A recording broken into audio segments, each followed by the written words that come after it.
Halo teman semuanya, panggil saja saya Ar, dan selamat datang di Sugar Podcast, dimana akan menceritakan hal random atau pengalaman pribadi.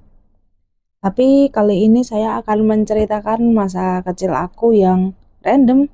Ya seperti judulnya, saya membakar rumah saya sendiri. Ya itu benar, saya pernah membakar rumah saya sendiri. Jadi ini tuh backgroundnya waktu aku masih kecil ya, di bawah 5 tahun. Mungkin sepertinya karena aku kalau mengingat waktu itu, aku itu belum sekolah ya.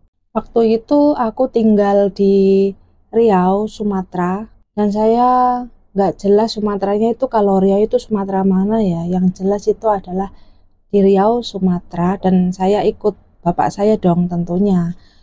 Kan pasti ngikut bapaknya, orang tuanya kemana, ya kita ngikut lah. Jadi waktu itu rumah saya tuh terbuat dari papan dan asbes, terus di belakangnya itu dapur, dan itu terbuat dari ilalang yang kering ya, seingat aku. Jadi posisinya waktu itu aku tuh waktu siang hari, mama aku tuh lagi memasak di dapur, seorang ibu biasa lah, seorang ibu yang biasa mau menyiapkan makanan buat makan siang.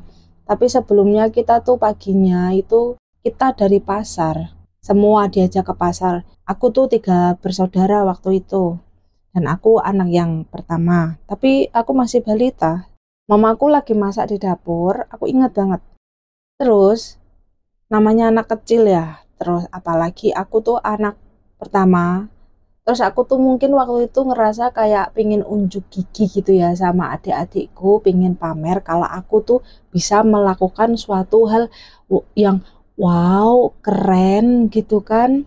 Terus di belakang rumah dekat pintu itu kan ada sapu yang terbuat dari sapu lidi ya. Iya, sapu lidi yang terbuat dari daun kelapa sawit ya. Itu dibikin oleh ibuku sendiri kayaknya sih. Ya, mungkin ya. Ya nggak mungkin lah beli kan. Secara kan di waktu dulu itu tempat tinggalku itu masih banyak hutan, dan kayak rasanya tuh nggak mungkin ada penjual sapu keliling. Aku ambillah satu, terus aku masukin ke tungku yang tadi mamaku lagi masak itu. Dan mamaku anehnya kenapa nggak tanya, kamu main apa? Enggak.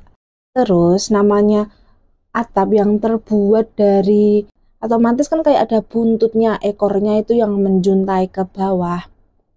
Nah, aku udah membakar lidiku itu, terus aku pergi ke belakang lagi, aku ngeliatin ke adik-adikku. Lihat nih, aku bisa melakukan suatu hal. Bego nggak tuh? Sesuatu hal yang membakar ilalang, dan itu adalah atap. Awalnya nggak nyala, aku masih usaha dong, dan adikku tuh cuma memerhatikan dengan seksama. Ya namanya anak kecil kan pasti ngikut yang kakaknya lebih besar, melakukan sesuatu hal yang wow, menarik nih gitu kan. Aku balik lagi ke dapur karena kan mati tadi lidi yang aku bakar. Akhirnya aku balik lagi, terus aku bakar lagi. Nah, aku membakar lagi yang menjuntai itu kan, terbakarlah. Aku seneng, awal-awalnya itu seneng.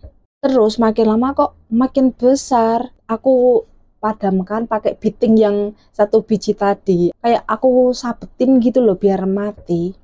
Gak mati, tambah besar. Secara itu kan dari ilalang ya. Mungkin kalau udah jadi atap kan kering. Terbakar lah, singkat waktu terbakar itu dapurku. Nah, nggak tahu terus lanjutannya gimana. Tiba-tiba banyak warga yang datang membantu untuk memadamkan api tersebut.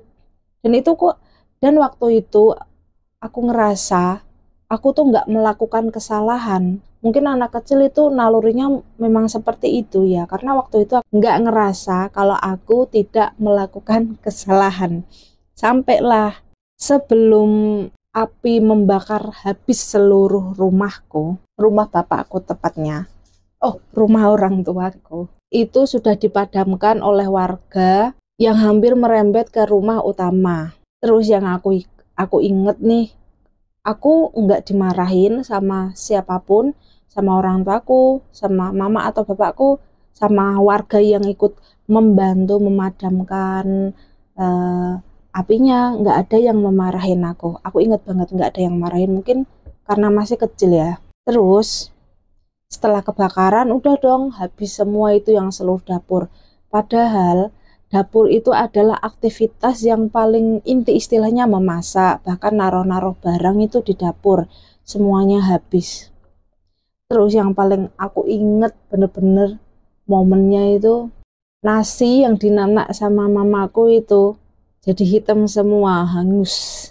Kalian ada pengalaman yang aneh nggak waktu kecil kira-kira kayak aku? Coba dong kalian komentar atau bisa kirim cerita ke aku, nanti biar aku bacakan. Jadi ini ya kesimpulannya, yang bagi ibu-ibu atau mbak-mbak yang punya adik seperti saya waktu itu, tapi yang udah besar ya, kalau bisa anaknya atau adiknya itu dijaga. Jangan sampai terjadi seperti saya yang membakar rumah. Saya sendiri untungnya alhamdulillah kita semua itu selamat. Aku, kedua adikku, dan papa mamaku itu alhamdulillah enggak cedera apa-apa ya, kehilangan barang aja karena habis terbakar. Nah, ya sampai sini saja kiranya ceritanya, dan terima kasih untuk kalian yang sudah mau mendengarkan cerita konyol saya ini. Sampai jumpa dan ketemu cerita dan pengalaman random aku selanjutnya. Terima kasih.